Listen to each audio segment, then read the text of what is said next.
Esin Akan Tarifleri YouTube kanalımdan hepinize kucak dolusu selamlar, sevgiler. Bugün sizlere nefis bir Dubai cheesecake tarifim var. Pişirmeden çok pratik bir şekilde hazırlayabileceğiniz, üstelik bütçenizi de yormayacak cinsten muhteşem bir cheesecake tarifi arkadaşlar.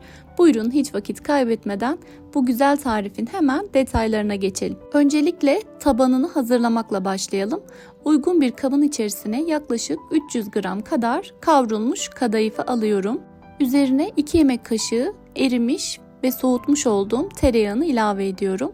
Daha sonra üzerine 2 yemek kaşığı dolusu Antep fıstığı kreması ekliyorum. Artık bu kremayı hemen hemen her yerden kolaylıkla bulabilirsiniz. Üzerine 2 yemek kaşığı tahini de ilave ettikten sonra spatula ile tamamen birbirine karışana kadar karıştırıyorum. Öyle lezzetli, öyle hafif bir tatlı oluyor ki arkadaşlar, bu kadarını gerçekten ben de beklemiyordum. Dubai çikolatası bana biraz ağır geldi ama bu şekilde cheesecake haliyle gerçekten çok hafif, çok lezzetli bir tatlı haline geldi. Sizlere de ısrarla denemenizi tavsiye ediyorum. Uygun bir kelepçeli kalıbın kenar kısımlarını bu şekilde yağlı kağıt ile kaplıyorum ve hazırlamış olduğum kadayıflı harcı içerisine boşaltıyorum.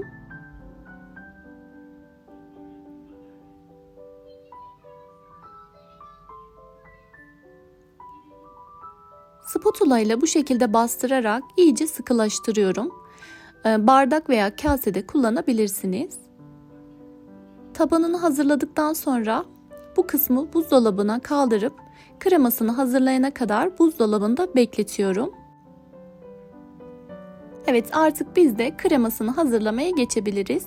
Bunun için uygun bir kabın içerisine 1 kutu toz krem şanti, 1,5 su bardağı süt, 3 yemek kaşığı pudra şekerini alıyorum ve mikserle koyulaşıp kıvam alana kadar çırpıyorum. Sizler de bu tarifi aileniz için, sevdikleriniz ve misafirleriniz için gönül rahatlığıyla yapıp deneyebilirsiniz. Evet, görmüş olduğunuz gibi krem şantimiz koyulaşıp kıvam aldı. Bu aşamada üzerine 400 gram labne peyniri ilave ediyorum. Pişirmeden kolaylıkla hazırlayabileceğiniz, söylemiş olduğum gibi bütçenizi de çok fazla yormayacak bir Dubai cheesecake tarifi arkadaşlar.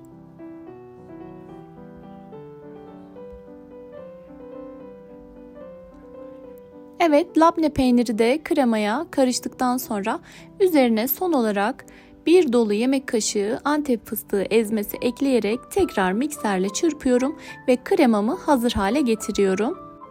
Bu arada tarifimde kullanmış olduğum malzemelerin tamamını her zaman olduğu gibi açıklamalar kısmına ekliyorum. Detaylıca oradan da bakarak faydalanabilirsiniz. Kanalımda birbirinden farklı pasta, kurabiye tarifleri bulabilirsiniz. Kanalıma da bir göz atmayı unutmayın lütfen. Hazırlamış olduğum kremayı kalıbıma boşaltıyorum. Bu arada bu tarifi ben Antep fıstıklı olarak yaptım. Dubai cheesecake olarak yaptım. Dilediğiniz şekilde tarifi değiştirip dönüştürebilirsiniz. Çikolatalı, meyveli vesaire şeklinde de bu cheesecake tarifini hazırlayabilirsiniz. Evet, üzerini böyle bir spatula yardımıyla tamamen düzleştiriyorum. Ve tamamen donması için en az 1 saat buzdolabının dondurucu kısmına kaldırıyorum.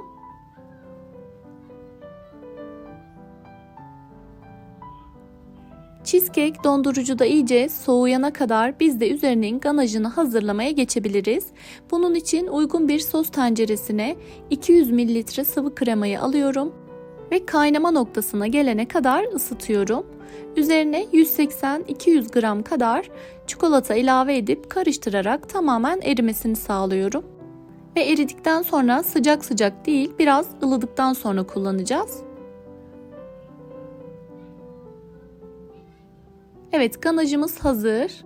Süre sonunda dondurucudan çıkardığım cheesecake'in üzerine ılımış olan ganajı boşaltıyorum. Ve bu haliyle tekrar buzdolabının dondurucu kısmına kaldırarak en az 3 saat bekletiyorum. Sonrasında üzerine süsleyerek servise hazır hale getireceğim.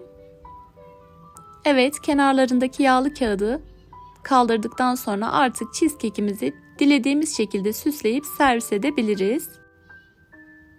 Üzerinin süslemesinde ben yine Antep fıstığı kreması ve parça Antep fıstığı kullanacağım. Bu şekilde bir sıkma torbasına koyarak çizgiler halinde sıkıyorum. Kenar kısımlarını da parça Antep fıstıklarıyla süsledikten sonra cheesecake'imi servise hazır hale getiriyorum.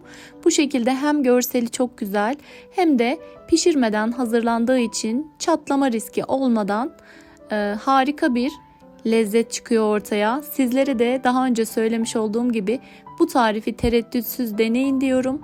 Umarım buraya kadar tarifimi izlemiş ve keyif almışsınızdır. Hemen sizler için şöyle bir dilim alarak kıvamını, iç dokusunu da göstererek videomun sonuna yaklaşıyorum. Gerçekten muazzam oldu arkadaşlar. Sizler de bu tarifi gönül rahatlığıyla yapıp sevdiklerinize, ailenize ikram edebilirsiniz. Deneyecek olan arkadaşlarımın şimdiden ellerine sağlık. Güzel tariflerde buluşabilmek dileğiyle inşallah. Afiyetle kalın, hoşça kalın.